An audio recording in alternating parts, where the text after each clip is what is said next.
ओम श्री परमात्मने नमः। अथ द्वितीयोऽध्यायः सांख्ययोगः। संजय उवाच तन्तता कृपयाविष्टम् अश्नुपूर्णाकुलेक्षणं विषीदन्तमिदं वाक्यम् उवाच मधुसूदनः। श्रीभगवानुवाच कुतस्त्वाकश्मलमिदं विषमे समुपस्थितम् अनार्यजुष्टमस्वर्ग्यम् अकीर्तिकरमर्जुन। क्लैप्यं मास्मगमः पार्थ नैतत्त्वय्युपपद्यते। क्षुत्रं हृदय दौर्बल्यं त्यक्त्वोत्तिष्ठ परन्तप।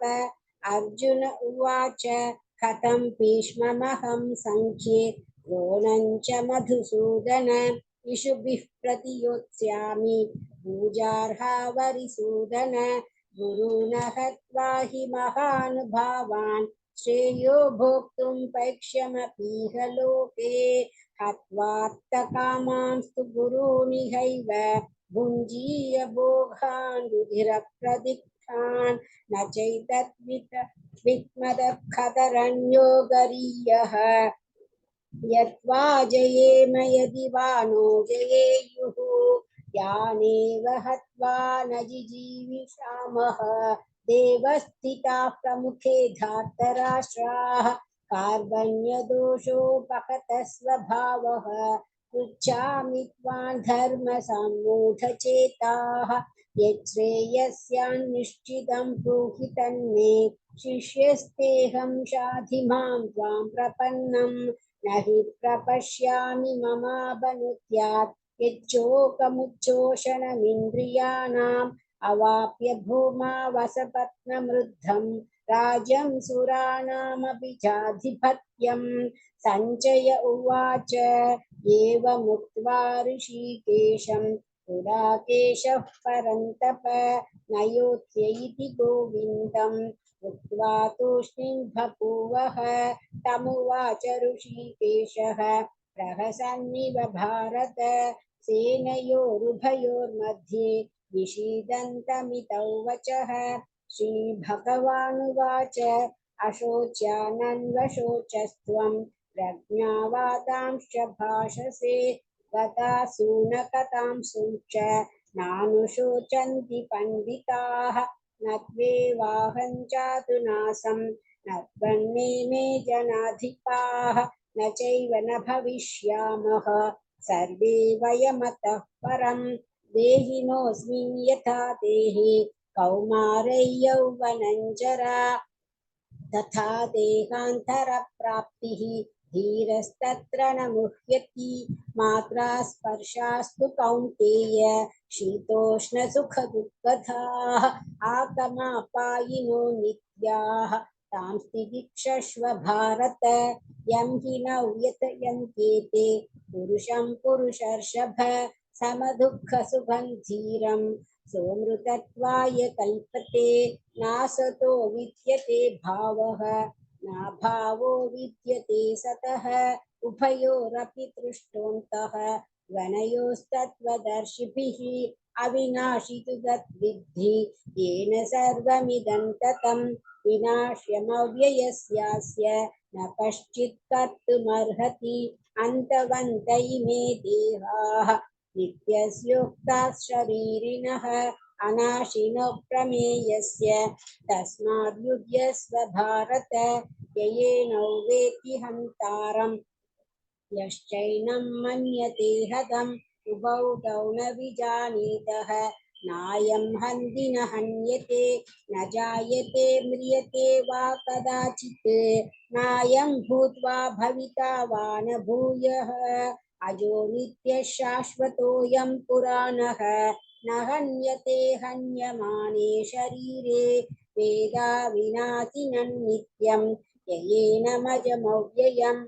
कथं च पुरुषः पार्थ गङ्गादयदि हन्तिकं वासांसि जीर्णानि यथा विहाय नवानि गृह्णाति नरोपराणि। तथा शरीराणि विहाय जीर्णान्यन्यानि संयाति नवानि देहि। नैनं चिन्तन्ति शस्त्राणि नैनं दहति पावकः न चैनं क्लेदयन्त्यापः न शोषयति मारुतः अच्छेद्योऽयमदाह्योऽयम् अग्नेयो शोष्य एव च नित्यः सर्वगतस्तानुः अचलोऽयं सनातनः अव्यक्तोऽयमचिन्त्योऽयम् अविकार्योऽयमुच्यते तस्मादेव विदित्वैनं नानुशोचितुमर्हसि अथ चैनं नित्यजातं नित्यं वा मन्यसे मृतं तथापि त्वं महाबाहो नैवं शोचितुमर्हसि जातस्य हि ध्रुवो मृत्युः ध्रुवं जन्म मृतस्य च तस्मात् परिहार्येऽर्थे न त्वं शोचितुमर्हसि अव्यक्तानि भूतानि व्यक्तमध्यानि भारत अव्यक्तनिधनान्येव तत्र का परिदेवना आश्चर्यवत् पश्यति कश्चिदेनम् आश्चर्यवत् वदति तथैव चान्यः आश्चर्यवच्चैनमन्यः शृणोति श्रुत्वाप्येनौ वेद न चैव कश्चित् देहि नित्यमवध्योऽयं देहे सर्वस्य भारत तस्मात् सर्वाणि भूतानि न त्वं शोचितुमर्हसि स्वधर्ममपि चावेक्ष्य न विकम्पितुमर्हसि धर्म्याधिबुद्ध्या श्रेयोऽन्यत् क्षत्रियस्य न विद्यते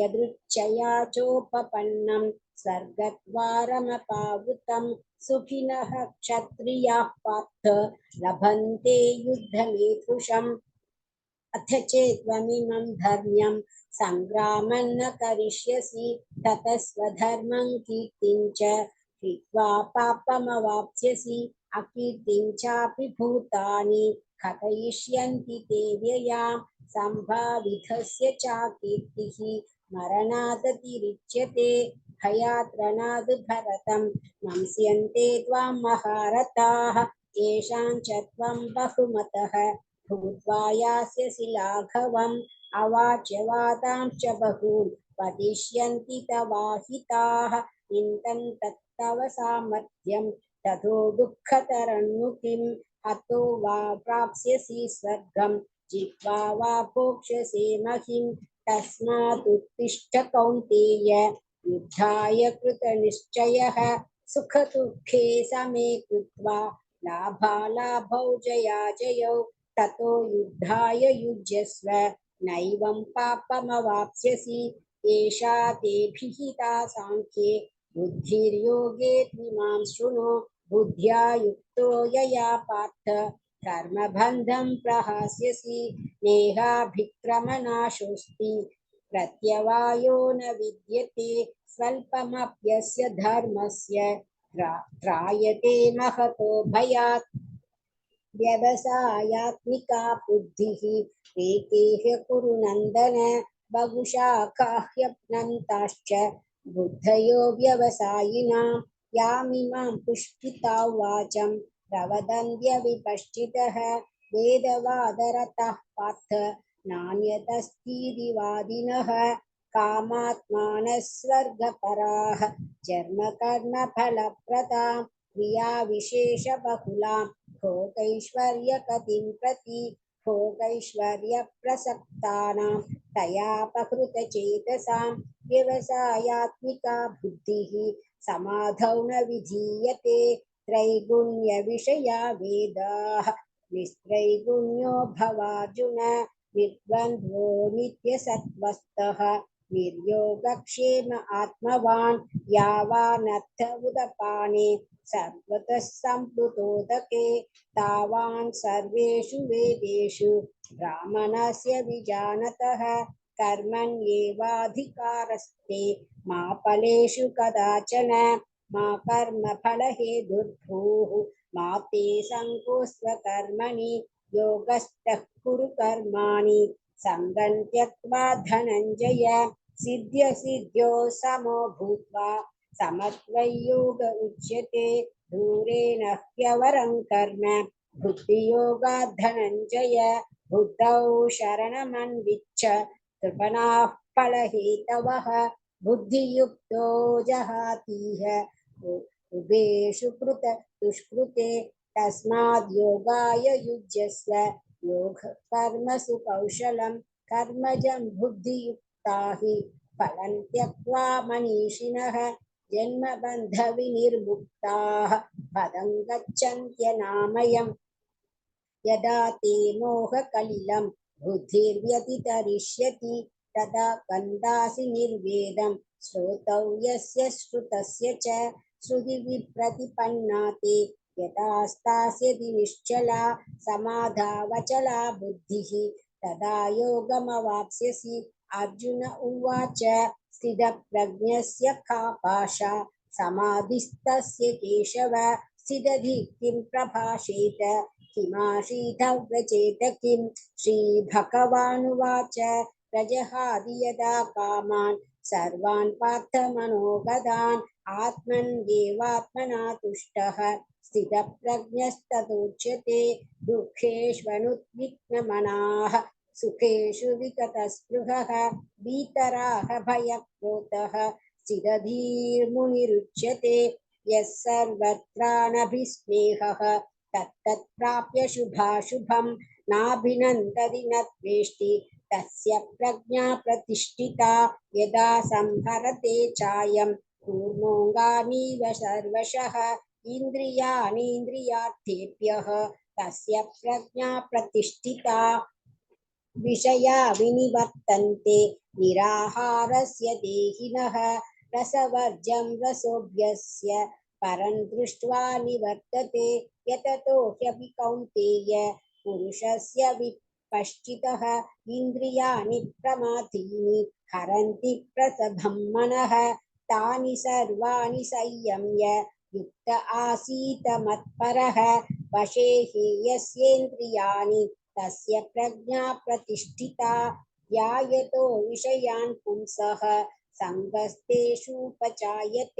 सङ्गात् सञ्जायते कामः कामात् क्रोधोऽभिजायते क्रोधात् भवति सम्मोहः सम्मोहात् स्मृतिविभ्रमः स्मृतिभ्रंशात् बुद्धिनाशः बुद्धिनाशात् प्रणश्यति रागद्वेषवियुक्तैस्तु विषयानीन्द्रियैश्चरन् आत्मवश्यैर्विधेयात्मा प्रसादमधिगच्छति प्रसादे सर्वदुःखानां हानिरस्योपजायते प्रसन्नचेतसो ह्याशुः बुद्धिः पर्यवतिष्ठते नास्ति बुद्धिस्थिरयुक्तस्य न चायुक्तस्य भावना न चाभावयतः शान्तिः अशान्तस्य कुतः सुखम् इन्द्रियाणां हि चरतां यन्मनोनुविधीयते ततस्य हरति प्रज्ञां वायुर्नावमिमांसि